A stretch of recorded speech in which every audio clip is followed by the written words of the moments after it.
the raw, unabashed truth about getting traffic to your sites, funnels, pages. So let's go ahead and break this down. It's really not as complicated as pretty much everybody makes it out to be, right? Number one, we have content marketing. That's what I'm doing now. Um, I think the thing about content marketing is, uh, getting views is a challenge because you got a lot of people doing content. And so a lot of emphasis has to be placed on hooks and the actual content itself. And then even if you do that, and even if you get views, you got to have a really good call to action in order to get opt-ins from it or to get business from it. So like I send people over, one of the places I send people to is marlonsanders.com. That's where I have my free seed marketing report, how to find the need, sow the seed, and reap the harvest. But your content has to be good. For example, on my YouTube here, on my live streams, I typically get like 50, less than 100 views on most live streams. Some of them do better. And it's not just me. Like I was looking at Matt McWilliams, who's a famous for teaching how to get affiliates for your offers and so forth.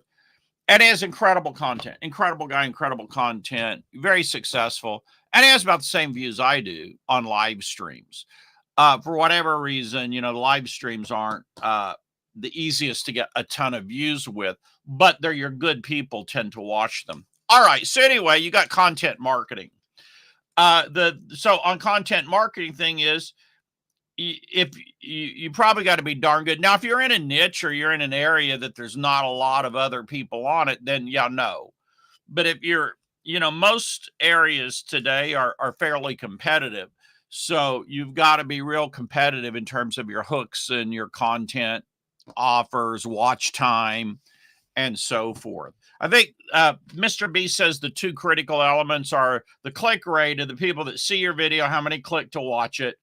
And then once they click, how long do they watch? So those are the two metrics that you have to work at continually improving. And you can track those things in YouTube, and you can actually try different things to improve them, which I don't. But if you really want to go for the big views, that's what you've got to do. Number two is your paid ads. And in the old days, you had Overture, and it was great. And then, but then Facebook came along and had these penny clicks and everything. And so Google did that too. And everybody jumped from Overture to Google and Facebook. And then, of course, once people jumped ship, they started raising the prices and cranking them to almost ridiculous, crazy, insane levels. Where only the people typically that have really strong, not always, but really strong back-end offers make money. That doesn't mean you can't make money with paid ads or on lower tickets. You can. Laurel Portier is famous for teaching how to do that. I think it's adcoachingfor7.com. Brilliant lady, brilliant teachings. But it's still the same thing. Like, you really got to be darn good to make money with paid ads. I'll say that. Like, in my opinion, it's not a game for amateurs whatsoever. Your third source of traffic, we did the content marketing, we did paid. You got your affiliate marketing / joint ventures. So joint ventures are like when you basically pretty much make friends with people, and there's a vested interest for you to promote each other. Now, any beginner can do that. You make friends with other people who are similarly at your level, but you get 10 other people to promote you, and you get some momentum going, right? And then you have recruiting affiliates. Again, many people who aren't pros get affiliates to promote them. You make friends, you promote other people, they'll promote you back, and so forth. And you learn how to recruit affiliates. Now, if you want to make maybe mid 6 figures or even 6 figures or 7 figures, then you got to get really darn good at it. And it's not the same as it used to be. In the old days, you could just passively automatically get affiliates, and you can do that some today. But for the most part today, you have to go out and recruit affiliates. So it's a little, in other words, you got to schedule a chunk of your day every day to go out and recruit affiliates. Nothing wrong with that. It's a lot easier when you could just create products and affiliates would find it, love the product, and just go promote it. That'll happen some today, but pretty much the affiliate game is about the hustle. Now, which of these are the most appropriate for a beginner? Well, I teach content marketing. Content marketing is great. Now, and I think it's good for developing your authority, your visibility, and you're going to get some opt-ins. But now, to really get, let's say to get enough to make six figures, you got to get really, really good. I'm not that good at content that I could make six figures off my content lead generation. I'm just not. Like, you really got to be really, really, really freaking good at it. I mean, really good at it. There's a lot of people who do it, but that's all they do, and they really, really, really zoom in on it. So if that's your deal and you're pretty good talking, or you can also do faceless videos, but you got to get real. It's just one of these things. That's your thing. You got to really focus on it. You got to get really, really, really darn good at it. If you're anal retentive and you got some money to spend, you can probably get really great at running paid ads if you have a bigger ticket, or you follow the Laurel Portier methods and you get really good at promoting low tickets. I'm not a person with a lot of attention to detail, so that doesn't really work for me. But there are people who are. They love spreadsheets. They love numbers. They watch them like a hawk. Ads are great for you, whether it's TikTok ads, Instagram, Facebook, whatever, right? YouTube. Ads can be just your thing. And now there's a whole new thing with a lot of newsletters being published, and you can buy ads in newsletters. And that, to me, is an opportunity right there, because I think it's probably less competitive than buying ads on Facebook or Instagram or something, right? All right. And then we have the affiliate program, which, is probably the best opportunity for affiliates. I stopped teaching it much, and I went over to content marketing. And the reason is because, quite honestly, most people weren't willing to put in the effort of what it takes to recruit affiliates. You got to have a really good sales page. You've got to contact people. You got to network, right? Sometimes you got to promote their offers. And most people just really, I see people maybe who try to do it, but they didn't put in any effort. Like their sales page, they didn't look at what the successful offer sales pages are like, and they didn't have a sales page that's competitive at all. That's really the beginning thing, and their product has no hook. So, if you want to do that, you need to learn how to write good sales copy or hire it out, and how to create a product that has unique angle to it. Because if you ain't got that, nothing sets you apart, and nobody really is going to want to promote your product. And if you're a person that I just want to hide and I don't ever want to talk to anyone, well, then don't do affiliate programs. But if you're going to do that, then you better be really good with numbers and do paid ads. And you take some money, because there's a learning curve with that. You're probably going to lose money at first. Some people lose a lot of money at first till they learn the game. Then they make a lot of money. All right. But if you're personable and you don't mind networking, and you can create products with a good hook, and you can either write the sales letter yourself, or a number of people hire them out. They hire out the copy, and you have an offer that's competitive, and then you go out and you meet people and make friends and so forth. You can excel as an affiliate, and probably there's no guarantees in business. Like when I say you got a good shot at making 6 or 7 figures, legally you have to be careful about that, because if you take, I don't even know how to say it. Being an entrepreneur is something that most people can't do. Most people are used to a job. They're used to somebody to tell them what to do.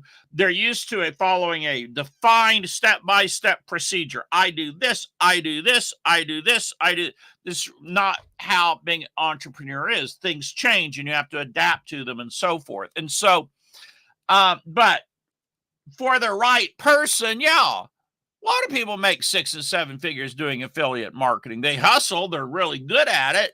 I mean, I think the common theme here is, you could be lazy and be fairly good and make decent money. I don't know how much. But if you really want to make a lot of money, you got to be really, really, really good at what you do, because it's a competitive marketplace. People don't hate to talk about competition. They just hate it. I don't blame them. No one likes the idea that everybody would like to think I'm just selling in a vacuum. And unfortunately, it's largely not true. There's other people out there selling stuff. And to some degree, I'm not saying it's totally a competition. I understand law of attraction and all of that, the mentality that if I go out and provide value, I'm not worried about what anybody else does. And there's a lot of truth to that. You go out and you uniquely meet the needs of your customers, you probably don't have to worry about the competition. But still, you got to be meeting those needs better than other people do, or at least as good, right? And so, wrapping it up, these are your choices in traffic. Now, in the old days, I had 30,000 affiliates. I didn't have to do anything to get those affiliates. People love my products. We put out great promotions. People would promote them. But that day is gone. That day's pretty much gone. Today, you got to go out and recruit affiliates. You got to you got to go out and recruit affiliates. So it's a new day. And these are largely your traffic. Now, there's other ways to get traffic. I'm not covering every single way there is out there to get traffic. You can promote being bundles, which is probably a really good way if you're new.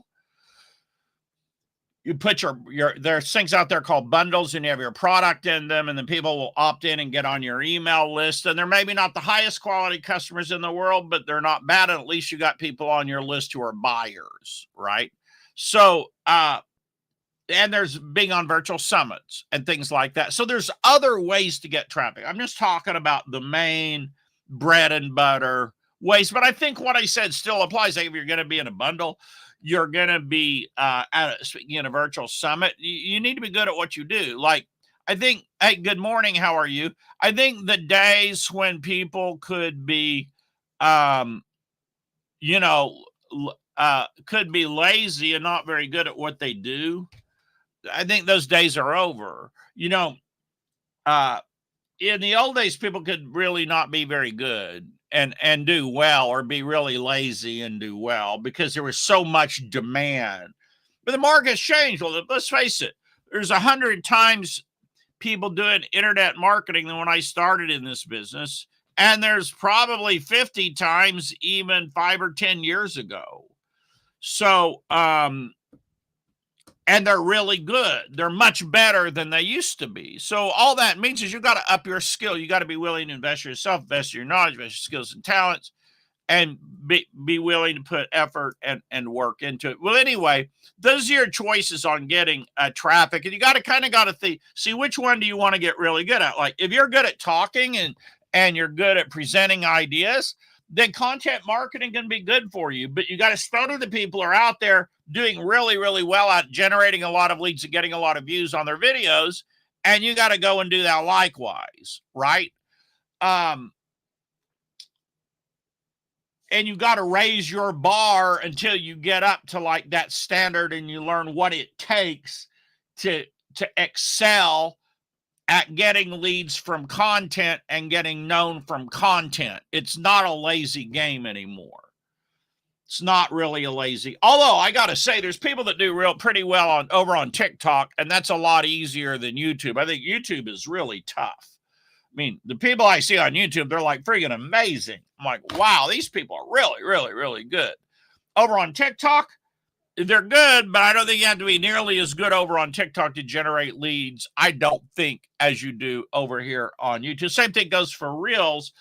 But now the thing you can get a lot of views on Reels and Shorts. The thing is, are you able to turn those into actual leads? Because they kind of limit. You can't really put a URL in your reel and so forth. So you're kind of limited on how you can actually get people onto your list somehow, magically, right? So I think that's the challenge with Reels and Shorts. But you can get a lot of views. It's just trying to you got to work to make that transition from the Reel or the Short into getting someone onto your email list, because the money's in the list. All right. Now, but again, if you're like, if you're a numbers person, Facebook ads is great for you. If you're a networker, you just love people. You're so, yeah, I love it, man. Affiliate programs are great for you. Or if you're really great at hooks and sales letters and offers, the affiliate program can be really good for you, but you're going to have to, if you're not a natural people person, you're going to have to get out of your comfort zone and do it, because you're going to have to recruit affiliates, if that makes sense. You just can't sit back and because you got a good offer and magically have affiliates show up. I know like one person who does that. I know one, James Renouf over on Warrior Plus. Like, he just comes out with these sensational offers. He puts it out there on Warrior Plus and everybody promotes it. He doesn't have to recruit anyone. He's amazing. But he's like, I don't know anyone else like that. There may be some others like that.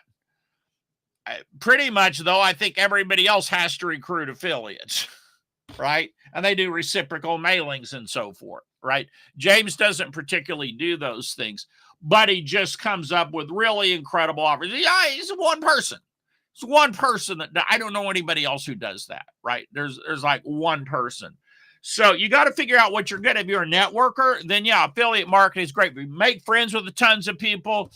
You promote some of them, tell them about your offers, they'll probably promote you. If you're a numbers person, man, Facebook ads are great for you, right? If you're good at speaking and delivery and being personable, maybe even a little charismatic and delivering great content, then content marketing can be killer for you. Now, I haven't covered all the ways to get traffic. I mean, a guy named Eric Lofholm is just really great at giving one speech, and he just books himself every week into podcasts and into presentations for businesses to teach his sales methods. And I think he just does the same speech a gazillion million times a year, and it works great for him. I don't think most people can do that, but it is a viable option. Public speaking is certainly a method of generating leads. That's basically what he's doing. He's just doing it virtually. In the old days, you would go out and speak to physical groups. Today, people just do it virtually. Anyway, I hope that's useful and helpful to you. If you don't have my seed marketing report, marloncenters.com, you can grab it. Thank you all for joining me today. You all have a great day, and I will see you tomorrow.